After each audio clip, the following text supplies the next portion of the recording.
Irmãos, eu gostaria de dizer em duas frases apenas quem eu sou. Meu nome é Bernardo Kuiper, não vou cansar vocês com a pronúncia do meu sobrenome. É holandês, nós moramos na Holanda, estou aqui com minha esposa Karima e temos 2 filhos que deixamos na Holanda.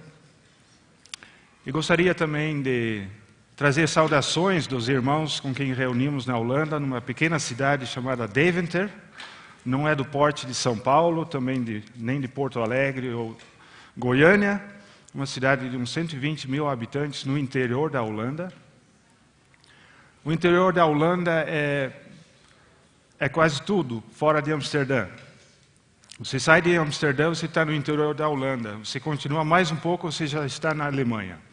A Holanda é um país muito pequeno, mas damos graças a Deus que nós podemos viver naquele país e sermos uma testemunha do Senhor Jesus.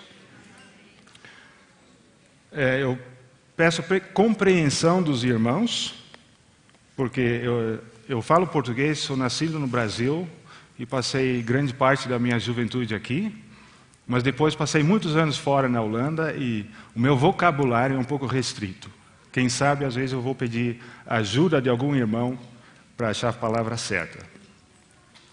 Eu sou muito grato ao Senhor por esse tema maravilhoso que Ele colocou no coração dos irmãos para falar sobre a plenitude de Cristo, sobre a grandeza e a sublimidade de nosso Senhor Jesus Cristo. E gostaria de começar lendo novamente Efésios capítulo 4.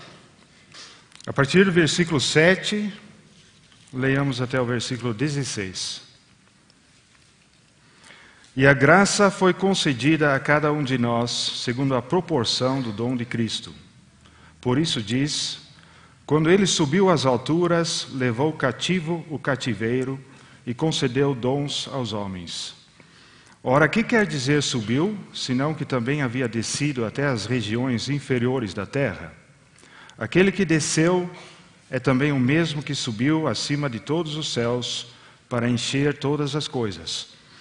E ele mesmo concedeu uns para apóstolos, outros para profetas, outros para evangelistas e outros para pastores e mestres, com vistas ao aperfeiçoamento dos santos para o desempenho do seu serviço, para a edificação do corpo de Cristo, até que todos cheguemos à unidade da fé e do pleno conhecimento do Filho de Deus, à perfeita varonilidade, à medida da estatura da plenitude de Cristo, para que não mais sejamos como meninos agitados de um lado para outro e levados ao redor por todo vento de doutrina, pela artimanha dos homens, pela astúcia com que induzem ao erro, mas seguindo a verdade em amor, cresçamos em tudo naquele que é o cabeça, Cristo, de quem todo o corpo, bem ajustado e consolidado, pelo auxílio de toda a junta, segundo a justa cooperação de cada parte, efetua o seu próprio aumento para a edificação de si mesmo em amor. Especialmente nesse trecho, versículo 13, até que todos cheguemos à unidade da fé e do pleno conhecimento do Filho de Deus, a perfeita varonilidade, à medida da estatura, da plenitude de Cristo. Aqui nós vemos que há algo a que devemos chegar. E eu gostaria de demonstrar uma ilustração, o que significa para mim a plenitude de Cristo. Eu espero que com isso possa ficar mais claro. Eu gosto de usar ilustrações para dar uma pequena ajuda a entendermos verdades bíblicas de uma forma humana. Não sei se os irmãos podem ver aquela distância, mas isso aqui é uma garrafa de Guaraná. A palavra plenitude tem a ver com encher. Eu gosto muito de Guaraná. Eu gosto do sabor, meus filhos gostam do sabor do Guaraná. Então eu escolhi o Guaraná. O que nós fazemos, irmãos, eu tenho que tomar um pouquinho de cuidado para não causar bagunça aqui. Nós colocamos o Guaraná num copo para poder tomar. Suponhamos que nós somos um copo, que o copo nos representa como homens. Então o que eu faço? Eu encho o copo de Guaraná. Não vou encher muito, porque senão vai causar bagunça. Agora suponhamos, irmãos, que eu comecei a descobrir, eu gosto desse Guaraná, o sabor é bom, mas eu comecei a descobrir que o Guaraná não é tão bom para a minha saúde. Então, tem um irmão aqui que pode explicar a razão. Eu tive o privilégio de ouvir um pouquinho da explicação uns dias atrás, que o Guaraná não é tão bom para a saúde quanto o paladar do Guaraná é. O sabor é gostoso, mas ele não faz tanto bem à minha saúde do que a água. A água é muito melhor. A água, ouvi um médico dizendo que, acho que 4/5 do nosso corpo consiste de água. Então a água é muito bom para nós. Agora eu quero abrir essa garrafa e eu quero encher esse copo de água. Só que não vai dar, porque ele já está cheio de Guaraná.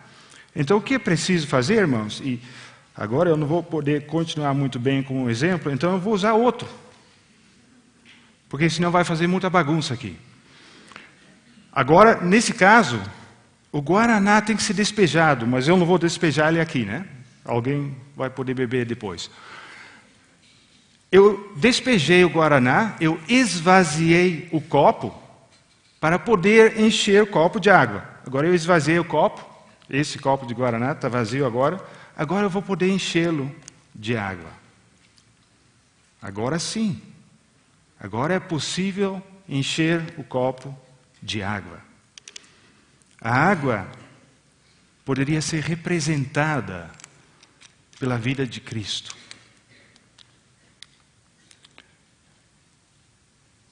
Vou aproveitar e tomar um golinho.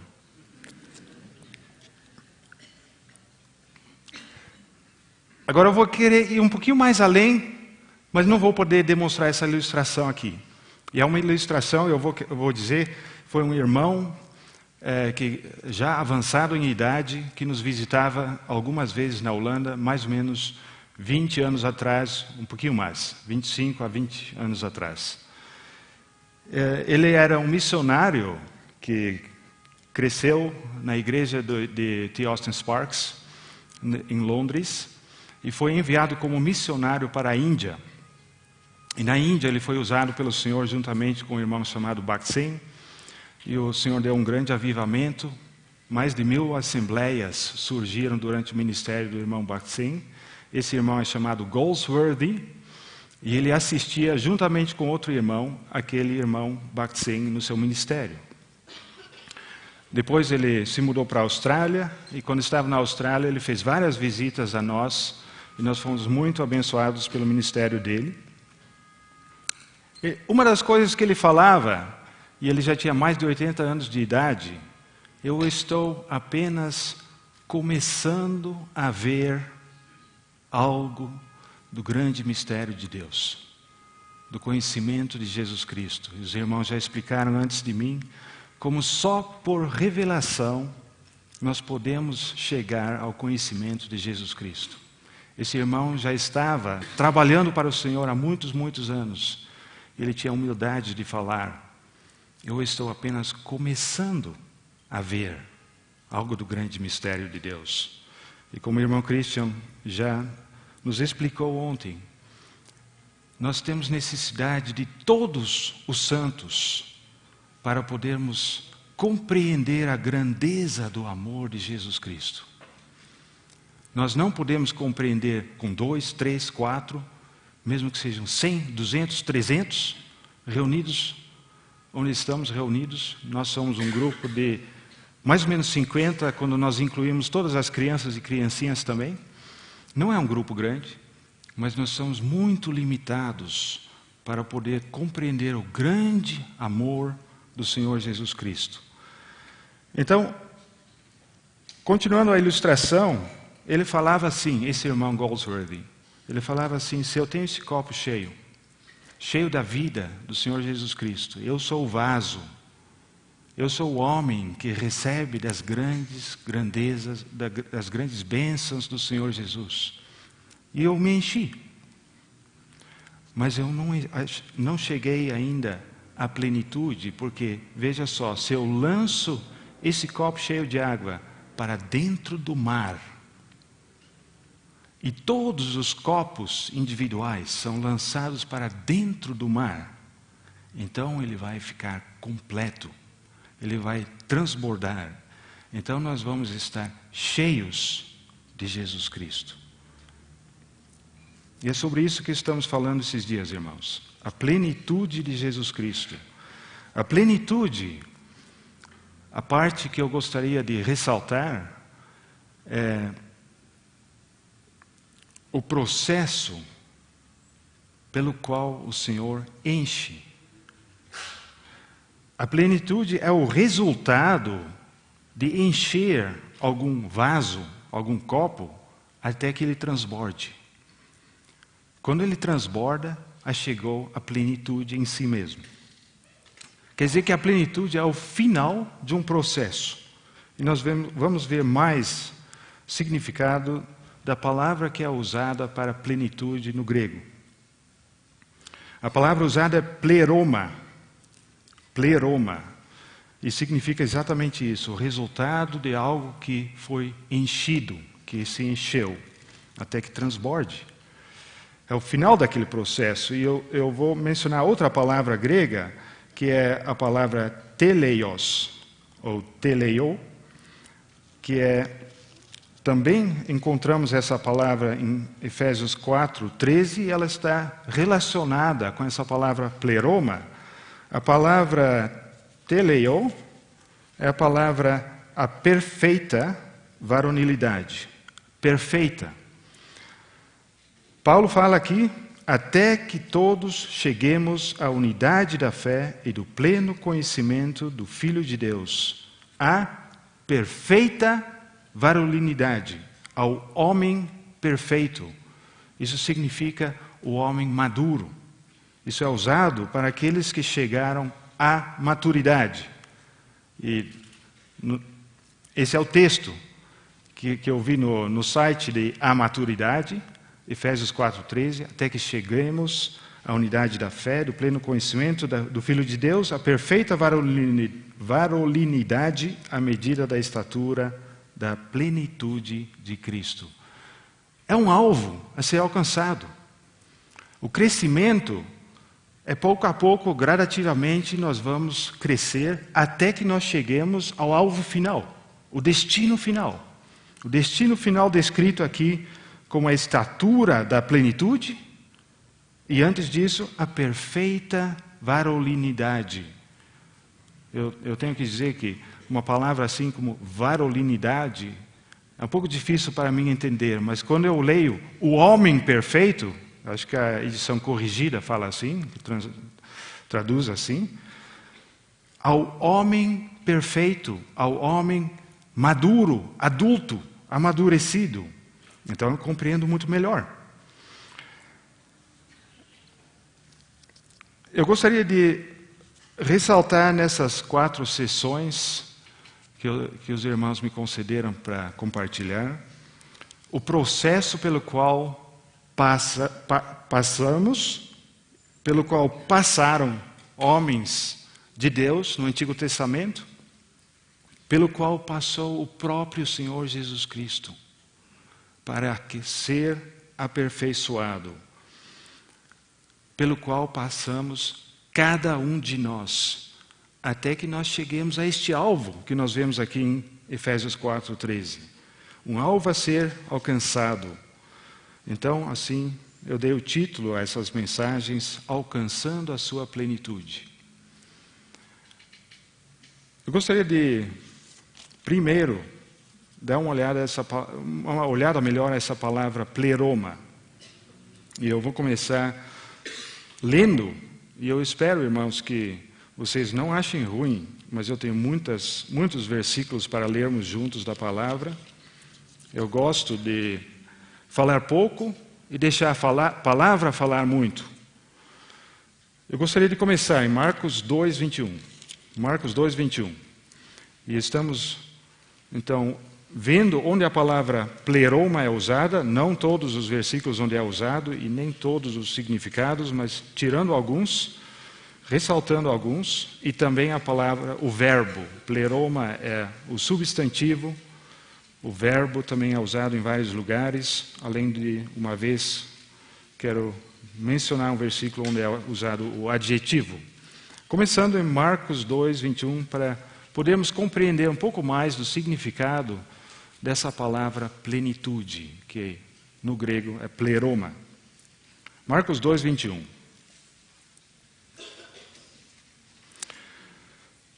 O Senhor Jesus falando com os fariseus.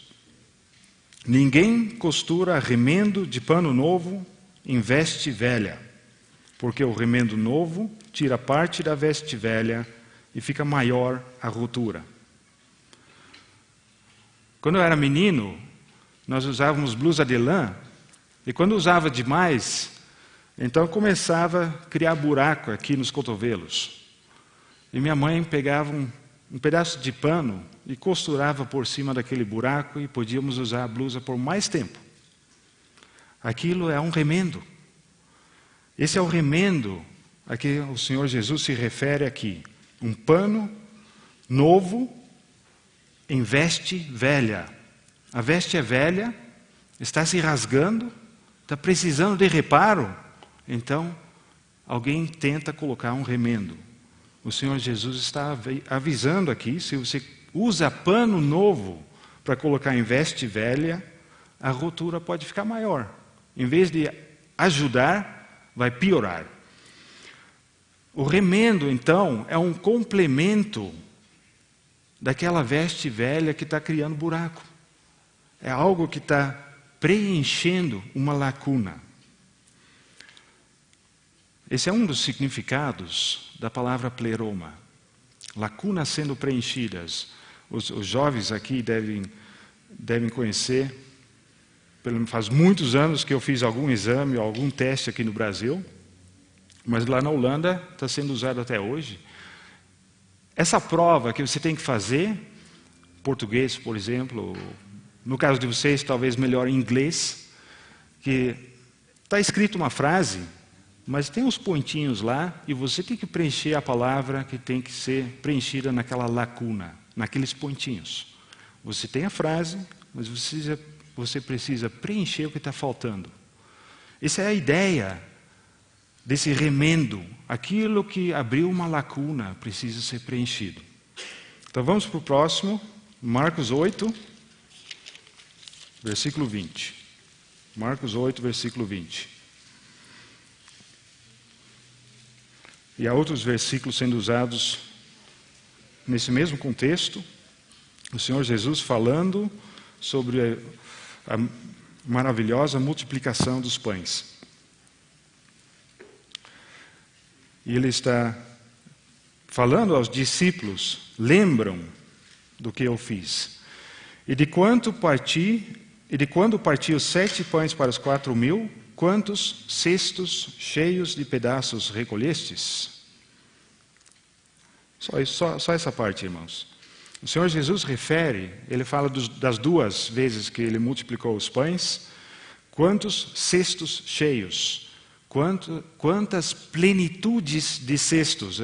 Está escrito assim no original. Quantas plenitudes de cestos vocês buscaram? Lembra, irmãos, ele repartiu os pães, ele multiplicou os pães, ele alimentou toda aquela multidão de pães, depois ele disse aos discípulos, vocês vão e recolhem os cestos. E eles vieram com cestos cheios, com uma plenitude de cestos, voltaram ao Senhor Jesus. Cestos tendo sido enchidos com aqueles pedaços de pão que tinham sobrados. Vamos ao terceiro, irmãos. Eu estou indo cronologicamente assim pelos versículos. João capítulo 1, versículo 16.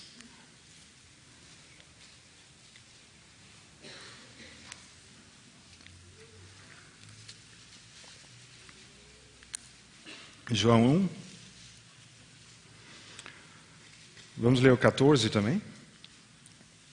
E o Verbo se fez carne e habitou entre nós, cheio de graça e de verdade. Cheio de graça e de verdade. E vimos a sua glória, glória como do unigênito do Pai. Versículo 16. Porque todos nós temos recebido da sua plenitude, e graça sobre graça. Vamos pensar só um momentinho aqui, irmãos. Será que esse é o testemunho da tua vida? Na tua vida você pode testemunhar da plenitude de graça de meu Senhor Jesus Cristo. Eu tenho recebido graça sobre graça. Isso quer dizer, você recebe graça hoje, você recebe graça amanhã, você recebe graça no outro dia, e você continuamente está recebendo graça, tudo da plenitude de nosso Senhor Jesus Cristo. Ele é tão grande, tão cheio de graça. Ele distribui de sua graça a cada um dos seus filhos. Cada um dos que creem nele, esperam nele. Que maravilha, irmãos. Nós temos recebido da sua plenitude, graça sobre graça. Vamos ao capítulo 12.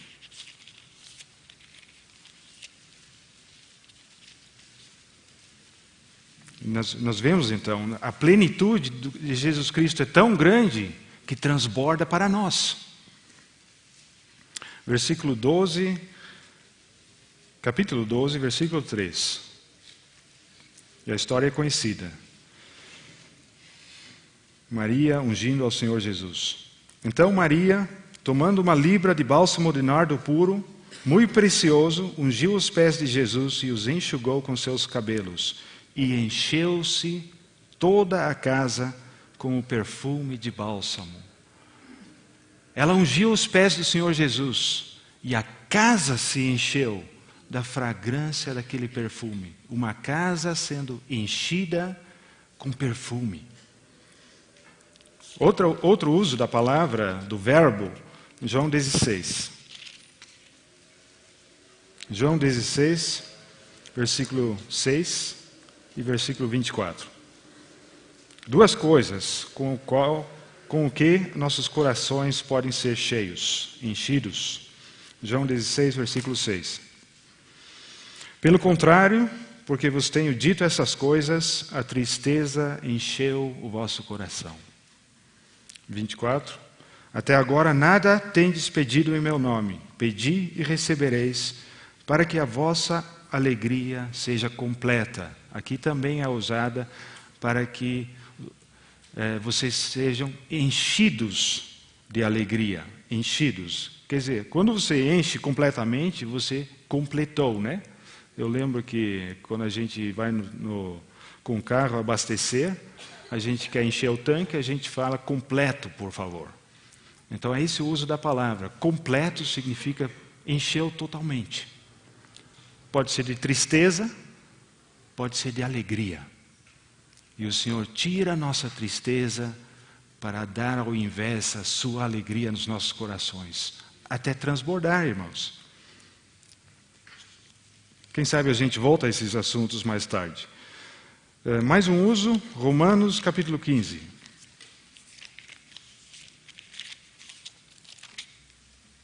Romanos capítulo 15. Eu começo no versículo 29.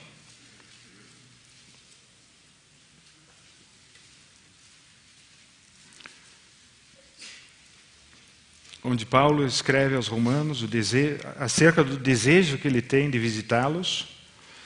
E ele diz assim, a segurança que ele tem. Versículo 29. E bem sei que ao visitar-vos, irei na plenitude da bênção de Cristo. Paulo está confiante que quando irá aos romanos, para estar lá com os santos, ele estará trazendo consigo mesmo a plenitude da bênção de Cristo. Irmãos, eu orei por esse versículo para ser realizado para essa conferência, para que possamos receber a plenitude da bênção de Cristo, que Ele tem preparado para nós, a plenitude da sua bênção. Será que desejamos algo mais? Se nós recebemos da sua plenitude, não há nada senão a Ele. Voltando nesse capítulo para versículo 13, um versículo muito conhecido, creio que de todos. E o Deus da esperança vos encha de todo o gozo e paz no vosso crer, para que sejais ricos de esperança no poder do Espírito Santo. O Deus da esperança quer encher-nos com gozo e paz na nossa fé. Gozo e paz. Gozo e paz não somente no dia de domingo, quando estamos reunidos com os irmãos, louvando ao Senhor. Gozo e paz, irmãos, a cada dia, a cada momento do dia. Gozo e paz lá no seu trabalho, dentro de casa, com seus filhos. Onde quer que estejamos, gozo e paz, enchendo os nossos corações até transbordar. Para que sejamos ricos de esperança, o Deus da esperança. A palavra é usada também para o tempo chegado. Gálatas 4, versículo 4. Há outros usos, outros versículos onde é usado dessa forma. Vamos ler só Gálatas 4, versículo 4. Como se fosse que um tempo está estabelecido, mas o tempo não é algo definido. Nós, quando marcamos uma hora, nós falamos domingo, às 10 horas da manhã, nós vamos nos reunir. Então aquilo é uma data e é um horário fixo, que não tem, todo mundo sabe. Quando chega domingo, às 10 horas da manhã, é o horário marcado. Aqui é usado diferente. Aqui é usado assim, vindo, porém, versículo 4. Vindo, porém, a plenitude do tempo, Deus enviou o seu Filho, nascido de mulher, nascido sob a lei. Quando veio a plenitude do tempo, o tempo estabelecido se completou, então Deus enviou o seu Filho. É uma maneira diferente de usar o tempo do que nós usamos. Nós falamos data e hora. Mas aqui se fala a plenitude do tempo. Quando o tempo determinado chegou, então Deus enviou o seu Filho. Um significado um tanto equivalente é que o Senhor Jesus fala muitas vezes para que seja cumprido o que foi escrito no Antigo Testamento. O cumprimento, aqui é o cumprimento do tempo. Lá é o cumprimento da profecia. Muitos usos dessa forma, muitos versículos falando assim. O cumprimento da profecia. Essa mesma palavra é usada para isso. Agora vamos aos Efésios. Efésios 1:10 é o mesmo uso dessa plenitude dos tempos. Mas vamos ler esse versículo. 9 e 10. Desvendando-nos o mistério da sua vontade, segundo o seu beneplácito que propusera em Cristo, de fazer convergir nele, na dispensação da plenitude dos tempos, todas as coisas, tanto as do céu como as da terra.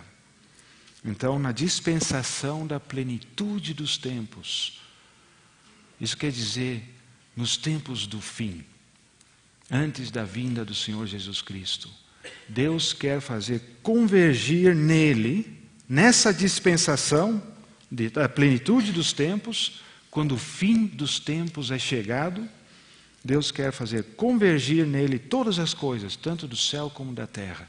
Tudo estará concentrado, convergido em Cristo. Versículo, esse já foi lido, mas vamos ler mais uma vez, 22 e 23, desse mesmo capítulo, Efésios 1. E pôs todas as coisas debaixo dos seus pés, e para ser o cabeça sobre todas as coisas, o deu à igreja, a qual é o seu corpo, a plenitude daquele que a tudo enche em todas as coisas. Aqui nós temos o uso tanto do substantivo, pleroma, a plenitude, como também do verbo plero, que a tudo enche em todas as coisas. Aqui nós vamos voltar a esse assunto mais tarde, a esse versículo. Aqui diz que a igreja, O corpo é a plenitude de Cristo. Esse é um mistério, irmãos. E nós vamos voltar a esse assunto mais tarde. Cristo enche a tudo e em todos. Capítulo 3, versículo 19, também já foi lido. 3:19, e conhecer o amor de Cristo, que excede todo o entendimento, para que sejais tomados, nessa versão, para que sejais enchidos de toda a plenitude de Deus. Enchidos de toda a plenitude de Deus. Quer dizer, enche até ficar pleno. Capítulo 4, versículo 13, nós acabamos de ler. Versículo 10. Capítulo 4, versículo 10. Mais uma vez o verbo. Aquele que desceu é também o mesmo que subiu acima de todos os céus para encher todas as coisas. Vamos ler também capítulo 5, 18.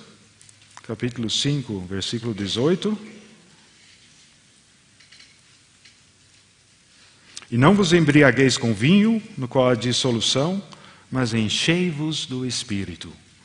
Enchei-vos do Espírito. E aqui fala de um processo que devemos fazer, praticar diariamente, continuamente. Não é uma vez eu me encho do Espírito e pronto, agora eu estou cheio. O resto da vida eu estou cheio. Pronto, não preciso fazer mais nada. Aqui isso significa continuamente estou me enchendo com o Espírito. Agora vamos a Colossenses, capítulo 1. Colossenses capítulo 1, 19. Esses são trechos a que esperamos voltar mais tarde, em outras sessões. Colossenses 1, 19. Porque aprouve a Deus que nele residisse toda a plenitude. Toda a plenitude de Deus residisse em Cristo. Capítulo 2, versículo 9 e 10. Versículo 8 termina com Cristo, porquanto nele habita corporalmente toda a plenitude da divindade. Também nele estáis aperfeiçoados. Ele é o cabeça de todo principado e potestade. A plenitude de Deus, da divindade, habita corporalmente em Jesus Cristo. E nós fomos aperfeiçoados, ou outras versões traduzem diferente, porque a mesma palavra, ser enchidos, nós fomos feitos completos nele. Nós recebemos a plenitude nele. Nós recebemos o enchimento nele. Essas são verdades muito grandes, irmãos, muito elevadas. E nós temos que voltar a esses assuntos mais tarde. Mais um uso do adjetivo, voltando a Marcos, capítulo 4, 28. O adjetivo dessa vez.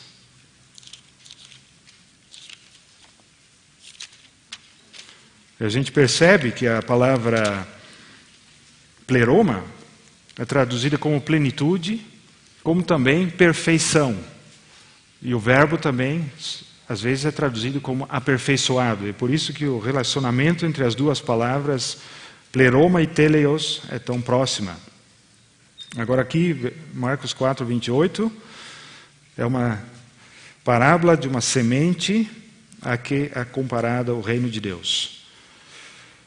28. A terra por si mesma frutifica primeiro a erva, depois a espiga, e por fim o grão cheio na espiga. Esse cheio é aquela palavra que é derivada de pleroma. O grão cheio. Então primeiro tem a erva, depois cresce a espiga, e por fim o grão cheio na espiga, que fala da maturidade. Porque 29 já é traduzido aqui. E quando o fruto já está maduro, logo se lhe mete a foice, porque é chegada a ceifa. Quando está tudo maduro, quando chegou aquela maturidade, então a ceifa poderá ser recolhida. Agora vamos ver alguns muito poucos usos da palavra teleios. Colossenses 1, 28. Efésios 4, 13, nós já lemos juntos, então vamos agora a Colossenses 1, 28. O qual nós anunciamos, falando sobre Cristo e o mistério, o qual nós anunciamos, advertindo a todo homem e ensinando a todo homem em toda a sabedoria, a fim de que apresentemos todo homem perfeito em Cristo. Irmãos, vocês veem o alvo de Paulo no seu ministério, quando ele estava dando testemunho do mistério que foi revelado a ele. O alvo que ele tinha é que todo homem fosse levado à perfeição em Cristo. Todo homem se tornasse perfeito em Cristo. Nós não podemos estar satisfeitos em crescer só um pouquinho. Nós devemos crescer até que nós cheguemos à maturidade. Quando nós temos filhos, um nenenzinho pequeno. Ontem eu vi que havia uma irmã com um nenenzinho pequeno e toda a atenção estava voltada para aquele nenenzinho pequeno, porque é tão bonito, é tão lindo. Mas se aquele nenenzinho pequeno, depois de 10, 15 anos, continuar daquele tamanho, os pais vão ficar muito preocupados, muito mesmo, e muito antes, né? Não é só aos 10 anos que vão ficar preocupados, mas logo, se a criancinha não cresce, eles vão ficar muito preocupados. E vão ao médico ver se tem alguma providência que pode ser tomada para que a criancinha cresça. Porque o alvo é que ela cresça até ser adulta. O alvo de Paulo, no seu ministério, é que todo homem se tornasse perfeito em Cristo. Agora Hebreus 2, versículo 10. Ainda estamos falando do uso da palavra teleios, aperfeiçoar. Hebreus 2, 10. Porque convinha que aquele por cuja causa e por quem todas as coisas existem, conduzindo muitos filhos à glória, aperfeiçoasse por meio de sofrimentos o autor da salvação deles. Está muito claro que está se referindo ao Senhor Jesus Cristo. Ele tinha de ser aperfeiçoado por meio de sofrimentos. Nós vamos voltar a ver mais sobre isso mais tarde. Capítulo 5, versículo 9, mais uma vez, o uso da palavra aplicada ao Senhor Jesus. E tendo sido aperfeiçoado, tornou-se o autor da salvação eterna para todos os que lhe obedecem. Ele tinha sido aperfeiçoado e ele foi aperfeiçoado, agora para nós é no passado. Capítulo 7, 28, mais uma vez, capítulo 7, 28. Porque a lei constitui sumos sacerdotes a homens sujeitos à fraqueza, mas a palavra do juramento, que foi posterior à lei, constitui o Filho perfeito para sempre. O Filho de Deus perfeito para sempre. Então nós vemos, irmãos, vários usos dessa palavra plenitude e da palavra encher e da palavra aperfeiçoado ou aperfeiçoar. O alvo de Deus é que a obra que Ele começou em cada um de nós seja levada à perfeição. Deus trabalha em cada um de nós individualmente, mas a perfeição só vai ser alcançada corporativamente, coletivamente, juntos. Eu uso a palavra corporativamente porque nós somos um corpo, nós somos membros de um corpo. Então eu quero voltar a Efésios 4, onde nós já lemos o trecho, e olhar um pouco melhor para aquela parte de Efésios 4 que nós lemos, sobre o crescimento do corpo. Efésios 4, aquele trecho de 7 a 16. De 7 a 10 vamos ler novamente. E a graça foi concedida a cada um de nós, segundo a proporção do dom de Cristo. Por isso diz, quando ele subiu às alturas, levou cativo o cativeiro e concedeu dons aos homens. Ora, que quer dizer subiu, senão que também havia descido às regiões inferiores da terra? Aquele que desceu é também o mesmo que subiu acima de todos os céus para encher todas as coisas. Cada um de nós, segundo a proporção do dom de Cristo. Ele subiu depois que ele tinha descido. Ele desceu primeiro, então ele subiu, e quando ele subiu, ele distribuiu dons aos homens, a cada um de nós. O dom da sua vida, em primeiro lugar. E todos os demais dons que ele deu na sua vida. Todas as características que são dele. Lembra em Gálatas 5, a descrição do fruto do Espírito. Todas aquelas características da vida do Senhor Jesus que devem ser expressas por nós. Nas nossas vidas, essas características devem ser refletidas, porque é a vida de Jesus Cristo dentro de nós. Então ele primeiro desceu à terra, depois ele subiu aos céus, ele distribuiu dons. Quais são esses dons? Versículo 11, ele mesmo concedeu uns para apóstolos, outros para profetas, outros para evangelistas e outros para pastores e mestres. Parece que os dons são homens que exercem funções dentro da igreja, dentro do corpo de Cristo. Apóstolos, profetas, evangelistas, pastores e mestres. Homens a quem Deus concede um encargo para exercer uma certa função, e eles são dados como dons, quer dizer que esses ministérios são dados como dons ao corpo, à igreja. Vamos ler adiante, versículo 12.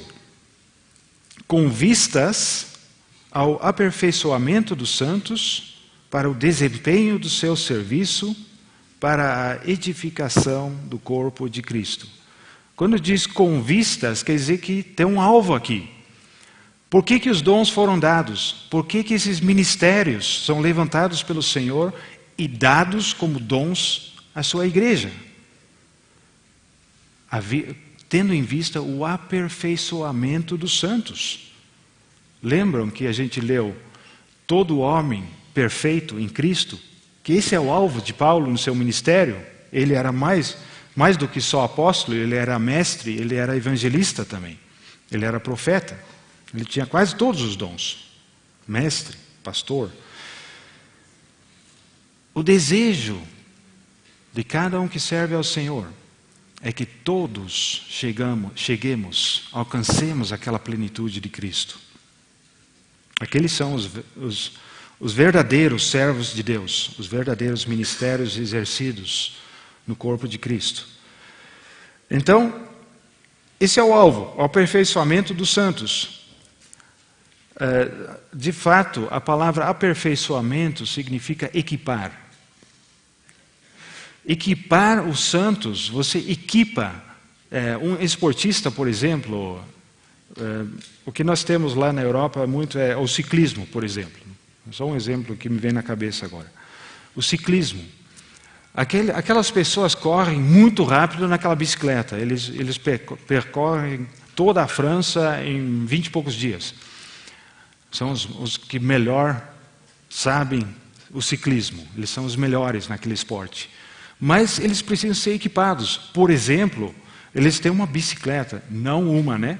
Eles têm várias bicicletas. Porque se uma falha, eles trocam por outra. Durante a corrida. Aquelas bicicletas, você pode imaginar, custam milhões. Porque tem que ser muito bem o equipamento que eles usam para que eles possam alcançar o alvo. E o alvo é que eles ganhem o primeiro lugar. Qualquer esporte que se usa de equipamentos, você vai ver que é assim.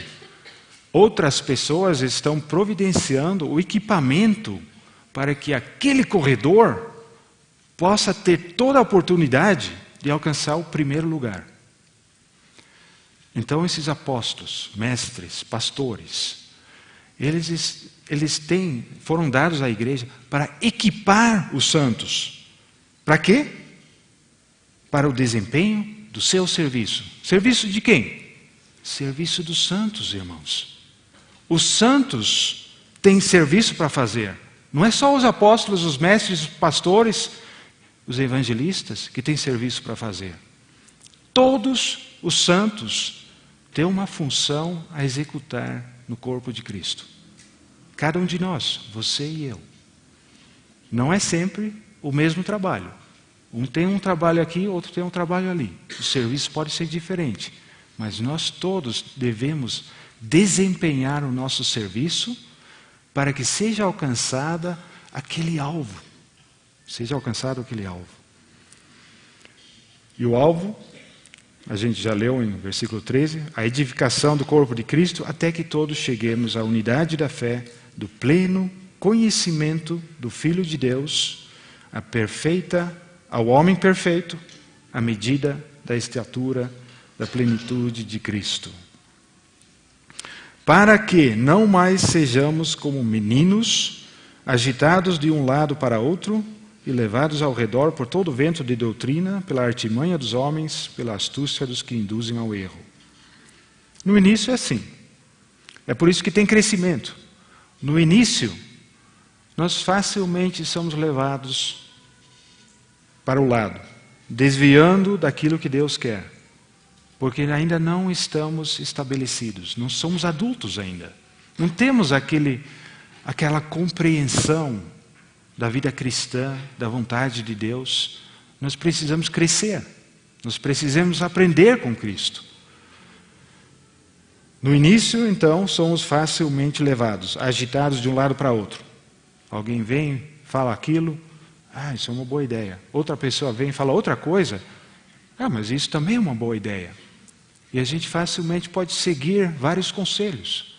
Nós precisamos ir aprendendo a conhecer a vontade de Deus revelada por Jesus Cristo.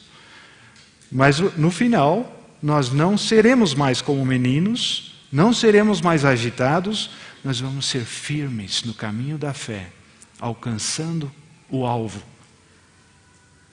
Por isso diz, versículo 15, mas, seguindo a verdade em amor, cresçamos em tudo naquele que é o cabeça, Cristo, de quem todo o corpo, bem ajustado e consolidado, pelo auxílio de toda a junta, segundo a justa cooperação de cada parte, efetua o seu próprio aumento para a edificação de si mesmo em amor. Todo o corpo é necessário. E vocês conhecem, irmãos, quando uma parte do nosso corpo falha, todo o corpo sofre com aquela falha. Quando uma parte do nosso corpo está doente, nós estamos doentes.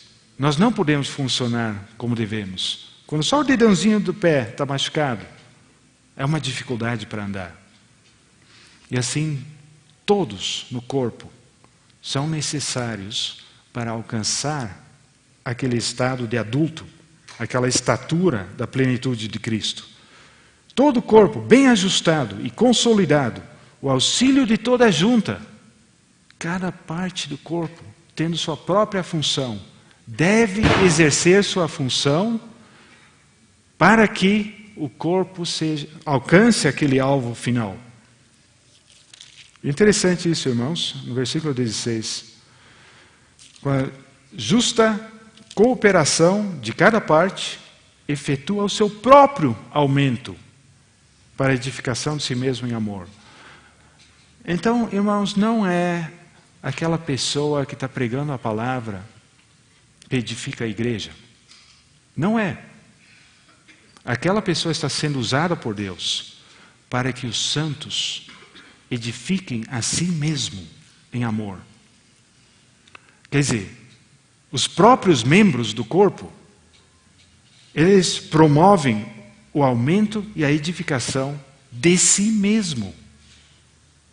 Não é aquele pregador que que pode edificar a igreja. A igreja só é edificada quando os membros executam o seu serviço. Eles desempenham aquilo que eles têm de fazer. Cada um desempenha aquilo que tem de fazer. E só assim vamos alcançar a plenitude. E Deus usa ministérios, Deus usa pregadores, Deus usa ministros da palavra. Mas não são eles que podem construir a igreja. Não são eles que podem edificar o corpo.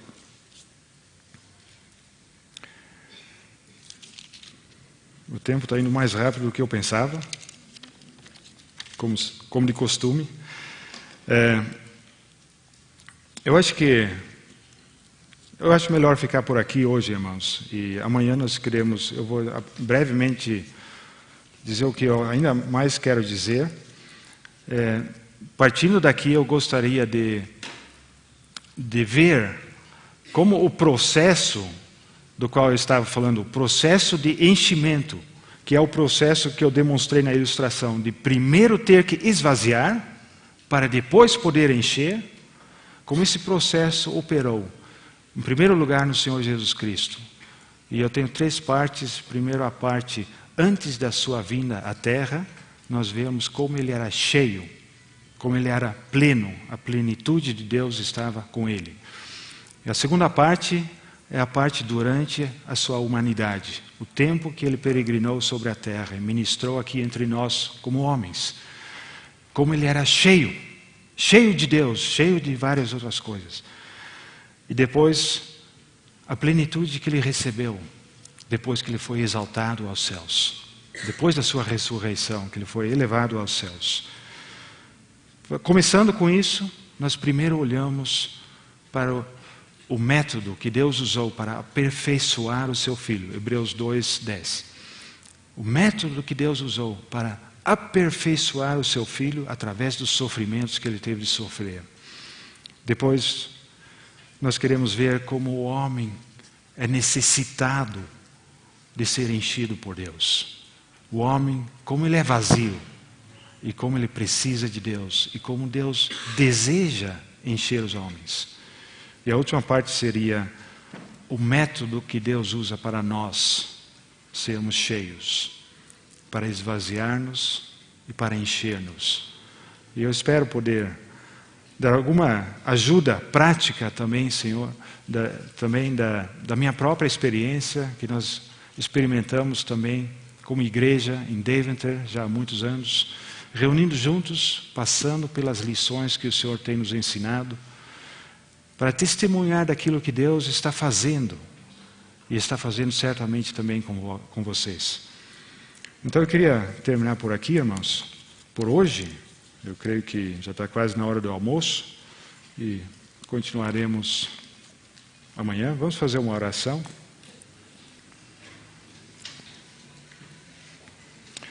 Senhor, te agradecemos pela maravilha da tua obra. Te agradecemos pela plenitude de Jesus Cristo. Te agradecemos pelo mistério revelado a nós pelo Espírito Santo. Senhor, nós temos que testemunhar e confessar que apenas vemos só um pouquinho daquela grande plenitude do mistério de Cristo. Senhor, nós desejamos ver mais e nós pedimos que Tu ilumines os olhos dos nossos corações, para que Tu possas revelar aquele mistério oculto por milhares de anos, Senhor, mas agora revelado aos Teus fiéis. E te pedimos, Senhor, que Tu abras os olhos dos nossos corações e nos dês a vida, Senhor. Tu nos dês a plenitude do Teu Espírito, que podemos estar cheios do Teu Espírito a cada dia em que vivemos, sendo enchidos mais e mais, até que nós possamos alcançar aquela plenitude em que, como aquele copinho cheio de água, seja lançado no mar e nós estejamos gozando de todas as riquezas insondáveis do Senhor Jesus, na sua plenitude derramada sobre nós. Senhor, nós precisamos de Ti. Te agradecemos, Senhor, por tudo que já falaste aos nossos corações.